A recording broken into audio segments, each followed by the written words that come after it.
Hello, this is Heather from Shutterbug 101. Today we will be doing a walkthrough of the Fujifilm X-A5 with the kit lens 15 to 45. Let's get started.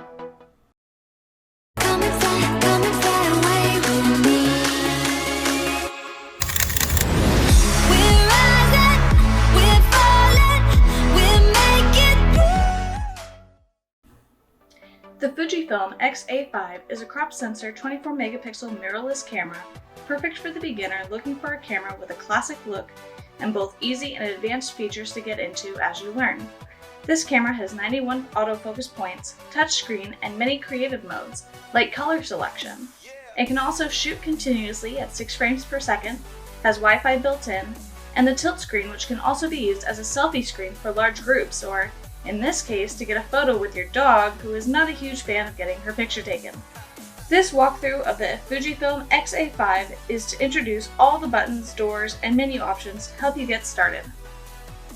So talking about the Fujifilm X-A5, we're going to just start with the front of the camera. As you can see, it is fairly simple. There's only going to be one button here. It's going to be this button. This will be the button to remove the lens. So you push that lens here. I'm going to turn it. Comes right off. To put the lens back on, of course, you're going to see the red mark here on the lens, also the red mark here on the camera itself. You're going to line them up, click, right back on. On the sides of the camera here, we have a little door here. This is going to be our HDMI port, so if you want to connect it to a computer, a television screen to do a slideshow of your photos, you can do that perfectly fine there. And this is going to be a USB cord here. Now this camera, you actually charge the battery in the camera, so something to keep in mind. It should come with this cord. You can also transfer pictures with this port, with the USB cord. You can also update firmware as well on this camera if it becomes available. On the other side here, you're going to see that we have both a little door here. So if we flip that up, you'll see that that's going to be the spot for our microphone. We'll focus. So underneath that little door is going to be the spot for our microphone here, if you wanted to use a mic while taking video. And then this is going to be to flip up the flash on the top. So if we turn the camera on, you can see that on the kit lens, this is actually an electronic zoom. So you hold it either back or forth to zoom either toward or back. Okay, so then getting into the flash here, if we were to press this, it's going to pop right up.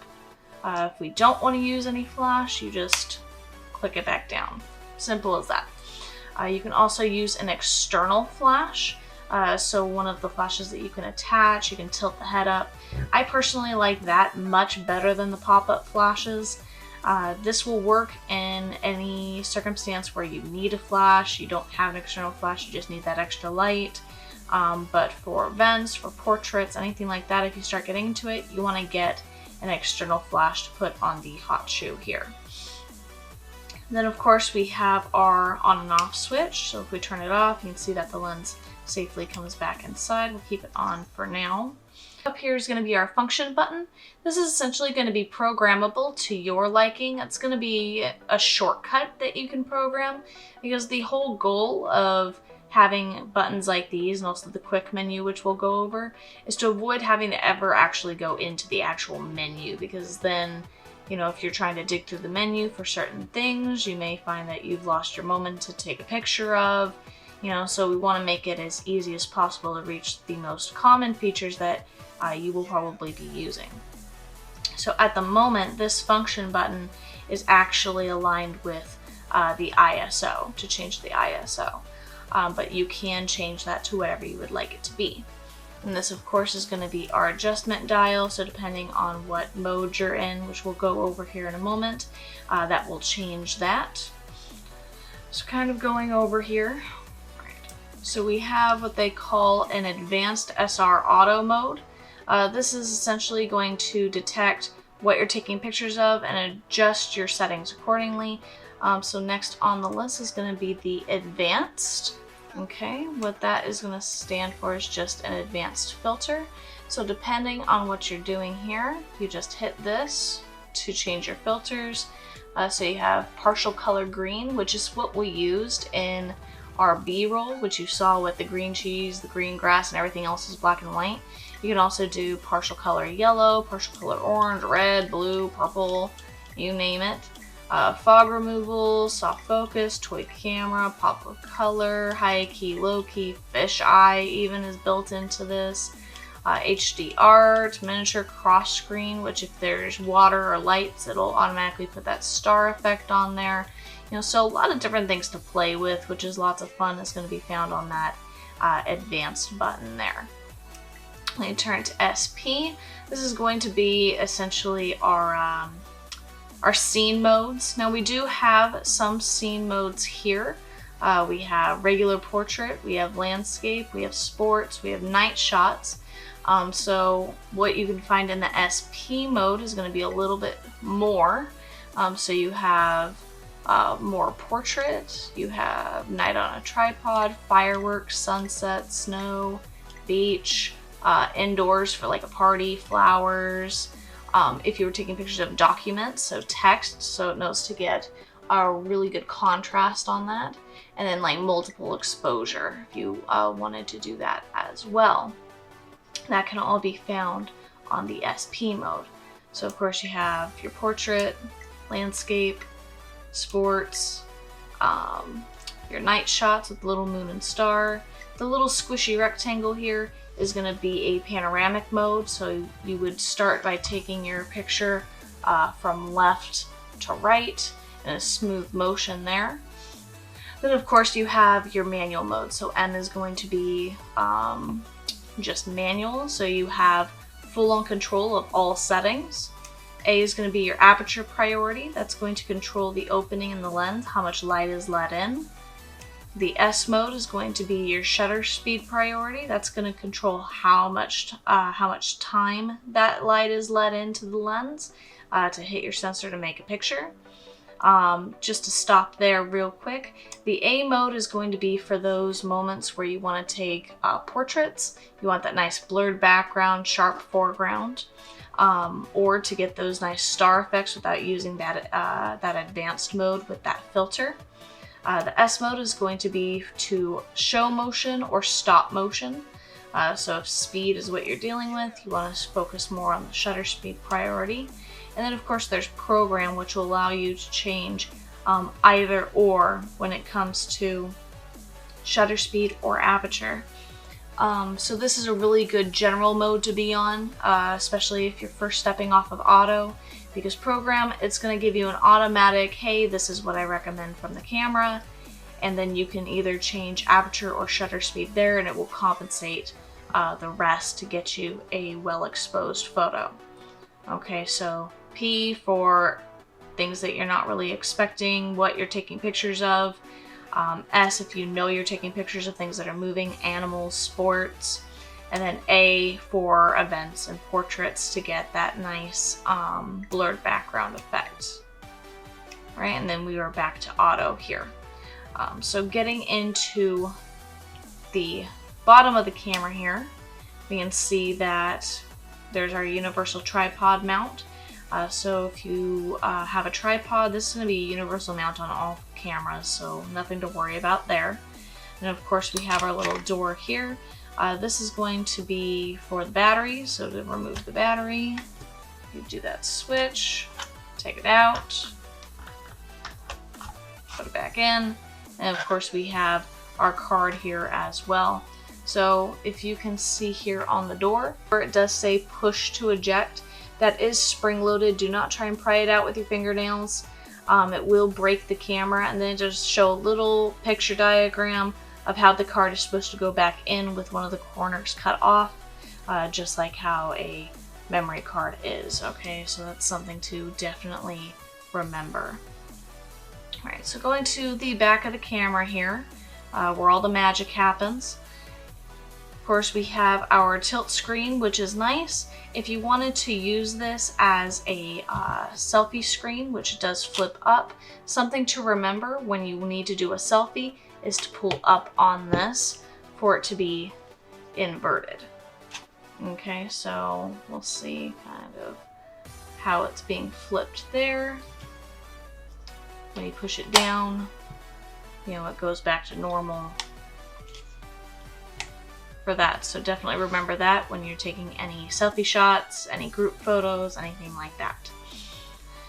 This is touchscreen. You can, right now, if I were to touch the screen, it's going to take a picture. As we can see here, there's a little finger and it says shot. So I do that. So it's going to take a picture. Naturally, it's seeing that it's really dark, so it's going to take a while to process. You see here that it's blinking, so it's just saving the photo.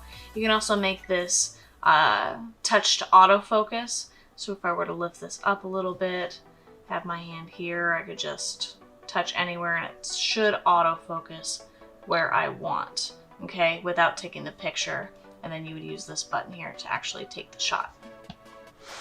So something to remember there. Or you can just turn it off in general if you don't want to deal with the touch screen, at least temporarily. What else is on the screen here is down here on this button. It's a little difficult to see because of my camera, but this is a little roll of film. And right now it says standard, so if we were to click that with our finger here, that's going to allow us to change to different film simulations. So if you've taken pictures with film in the past, you know, you've gotten into digital and you're like, I kind of miss that film look. There are film adjustments on here. So they have Provia, which is just your standard, monochrome, shoots in black and white, monochrome with a yellow filter, with a red filter, with a green filter, sepia to get that old standard look there. So those are kind of some fun options as well. We have our battery life down here marked with 3 marks. Right now I'm marked on 2, so I'm running a little low on battery. I'm probably about at 65%, which is not too bad. This is going to show us our exposure here. If we wanted to change our exposure, that's something that we could probably do here with our adjustment knob. Okay, so if we turn it up, it's actually going to make it really bright. If we turn it down, it's actually going to make it really dark. Okay, so definitely keep it right there in the middle for just everyday shots. Of course, here on the back here we have another adjustment knob. So if we were to put this on, say, our shutter speed mode, okay, and we were to adjust this, this is going to be our adjustment knob to adjust our shutter speed here at the bottom. So when it says 80 or when it says 100, that's 1/100th of a second. Okay, and then you put it down all the way and you start seeing the 2, like the inch marks.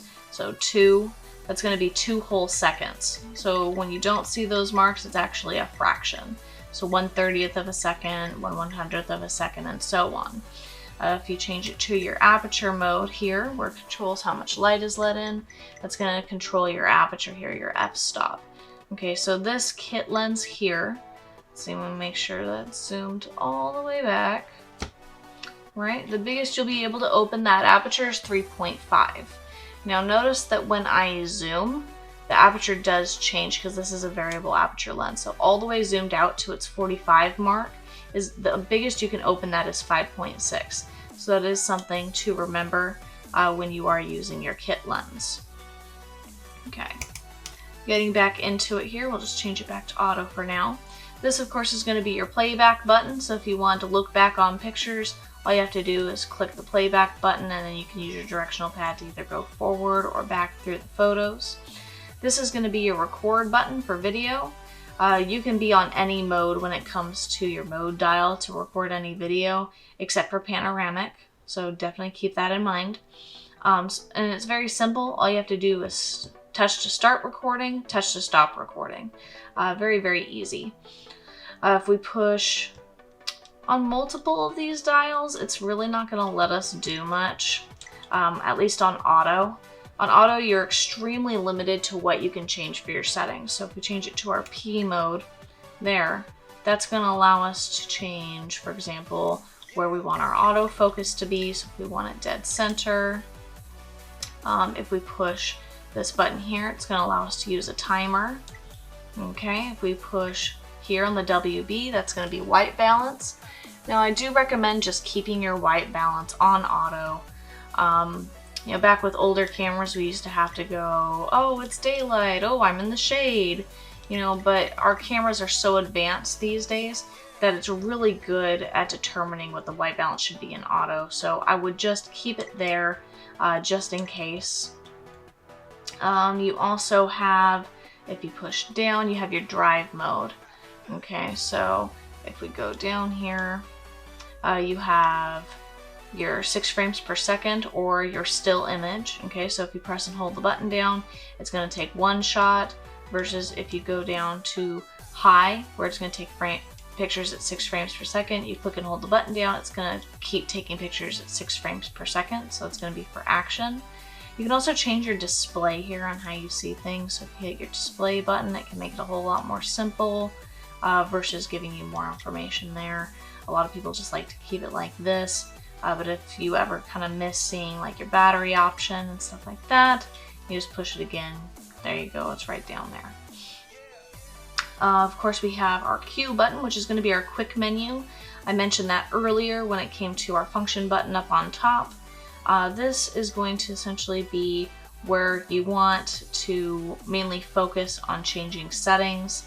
Right off the bat, it's called a quick menu because you can access it quickly, change things, and get back to taking pictures instead of going through the menu itself, which we will kind of browse through a little bit, so don't worry on that.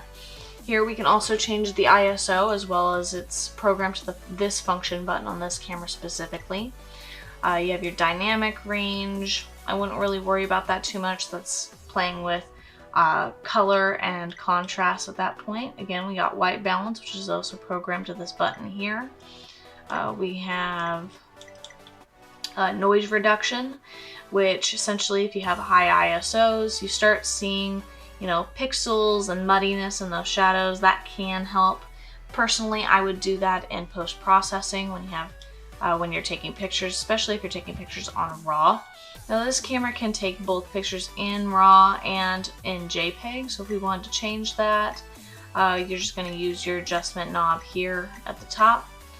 So when it says RAW, it's definitely taking pictures in RAW. When it starts to get to normal or fine, it's taking pictures in JPEG at that point. So you can also do JPEG and RAW, which is going to be the RAW F. So it's taking large quality JPEGs in fine and also in RAW.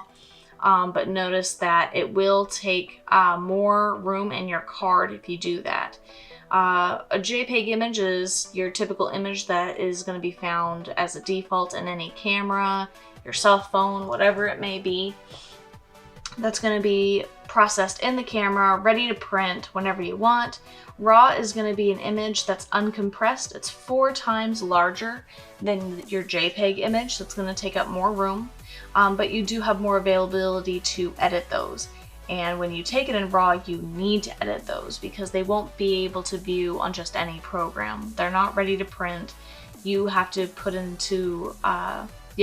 into like an Adobe Lightroom, Adobe Photoshop Elements, whatever it may be, to edit those and change them to JPEG to make them printable. Okay, so if you don't plan on doing any editing, anything like that to your pictures right away, just go ahead and keep it in fine. We also have the film stimulation modes here. I personally like just using the touchscreen option with the little film roll, just because what it does is it'll show you what it's going to do to your photos of what you have it pointed at, versus here you're kind of guessing. Then of course we have highlights. You can control shadows, color, sharpness, you know, so you can kind of push those to and fro when it comes to getting a little bit nitpicky with your pictures. Again, this is something that I always like doing in post-processing. But if you want to do that before you even take the picture to kind of save yourself from doing any editing, it can definitely help you there. These features specifically, the highlights, the shadows, the colors, the sharpness, those are extremely helpful to travelers and landscape photographers, which is why you'll see a lot of those photographers have a Fujifilm camera, not just because it's small, it has that classic look, but because it has that availability there. You can also change your timer here, where you want your autofocus point, more of those of what we saw here up on top. You know, we've got your timer and your autofocus points here. You also can change your flash and also your LCD brightness if it's not quite bright enough, because this camera unfortunately does not have a viewfinder. So in those hard lighting situations where you're trying to take pictures in sunlight and it's hard to see the screen, you can make this a little bit brighter, which is nice. So that's pretty much everything in your quick menu. When we want to exit this, you're like, well, I don't know, how do I exit this and get back to taking pictures? All you have to do is push your shutter button halfway down and it'll exit right out. That's going to be your universal escape button. So anytime you feel stuck in a menu or something like that, you just push that button halfway down to exit out. We're going to finish out by just kind of going over some of our menu items. A lot of these you're going to see in your quick menu, you're going to see in your shortcuts. So a lot of these I'm going to pass over, or some things you're not ever going to change. They just have them in the menu. So I'm really just going to cover the more important things here. So we have two different menus. We have two different menu options. We have our shooting menu, and then we have like our settings menu, which is going to be the more mechanical stuff, changing clock and language, that sort of thing. Well, the shooting menu deals with our photography specifically. So you have like your autofocus and manual focus settings, release type when it comes to your shutter button, your ISO, image size, you know, everything that we've already kind of gone over in the quick menu. Your film simulation, self-timer. This does have a time-lapse movie mode, which is nice. Your white balance, your color. Let's see. You know, you can turn off your touch screen, your touch to zoom in case you want to use your back screen instead of touching your lens. The lens mount adapter settings, nothing I would worry about there. Shooting without the lens. You know, I'm not sure why anyone would do that unless you're connecting this to like a telescope or something like that. Manual focus assist, which can just help you know exactly when you're focusing it manually, that what you're taking a picture of will be in focus. On this camera, they call the meter photometery. You know, it's kind of a unique thing to Fujifilm to see it kind of laid out that way, but it's essentially where it's taking the light from. So you can change that to be center weighted, where it's considering the whole image or one specific part of the image. You have flash setup, movie setup, image stabilization. So that's definitely something to keep in mind, is that there is image stabilization in these lenses here. We also have digital image stabilizer for video, wireless communication. So you would download the app on your cell phone. You could use the phone to transfer images from the camera to the phone to send to friends and family if you're on vacation or on a trip. We have like our shutter type, electronic zoom setting. Those, I mean, like I said, you're really not going to mess with a lot of these. When it comes to wanting to get to where the wrench menu is, you're going to head straight down here, head back over. So up on our setup menu here, you have your date and time, your time difference, language. You can reset the camera if it's doing something funny and you can't figure out what's going on. Sound and flash. So if you wanted to turn off this beep sound that we're getting when we're scrolling, or when you push your button halfway down to focus and you're getting that beep, if you want to be completely silent, you absolutely can do that by turning the sound off. You can change things on your quick menu with some of these custom settings here. You can change the button settings here, what you want your focus ring to do, your power management. If you need the sensor cleaned, don't do it yourself. This is going to be specifically used for professionals or someone that's done a lot of research and very confident that they can do that, because keep in mind the sensor behind this lens here. If you were to try and clean it, you go poking around, you don't know what you're doing. If you damage that sensor, your camera will be kaput. There's no fixing it at that point. You gotta get a new camera. Connection setting when it comes to that Wi-Fi, and format as the last option there. And something that I kind of discuss in all of my videos, because format's kind of a universal thing throughout all cameras, is a lot of people don't know what format is and what format can do. So when you take pictures, whether it be at an event, a birthday party, you go on vacation, you get home, you take the card out of the camera, you put it in a card reader, put it on your computer, or you can plug in the camera itself, transfer pictures over. Make sure that they're backed up to the computer. So once you unplug the card, unplug the camera, make sure that the pictures are still on your computer, nice and safe. You'll put the card back in your camera to start over to shoot some more pictures, shoot new things. You'll go to your setup menu, so it'll be page 3, the very last option. It's going to be format. What that's going to do is it's going to completely delete everything permanently. And you might ask, okay, well, what's the difference between that and using the trash can up here, just deleting all? When you delete pictures with the trash can, now that's good for, just getting rid of the blurry ones and that sort of thing. But if you never format your card and you always just delete with the trash can, what that does is it essentially just hides that image in an invisible trash can somewhere where it goes, you might want this later on, so we're going to just hide it, not permanently delete it. So over time of doing that, that trash can kind of fill up with those invisible images over time, and that can cause viruses, it can cause corruption in your images, and then, you either have to, at that point, you're endangering your future images from being corrupted and losing the card completely because it won't even be able to be formatted at that point.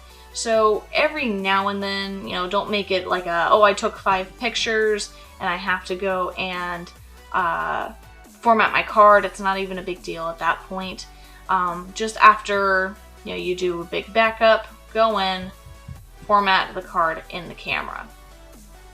Other than that, that pretty much sums up everything about this camera. Thank you for tuning in today to check out my walkthrough of the Fujifilm X-A5.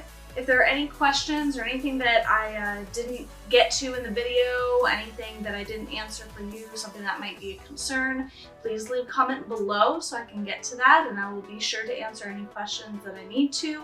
If you have any specific requests for certain cameras that I haven't covered yet, also leave a comment below. That way I can get to one of those as a priority instead of just kind of going through cameras as they come up. Until next time, keep your eye open for inspiration, Shutterbugs. Bye!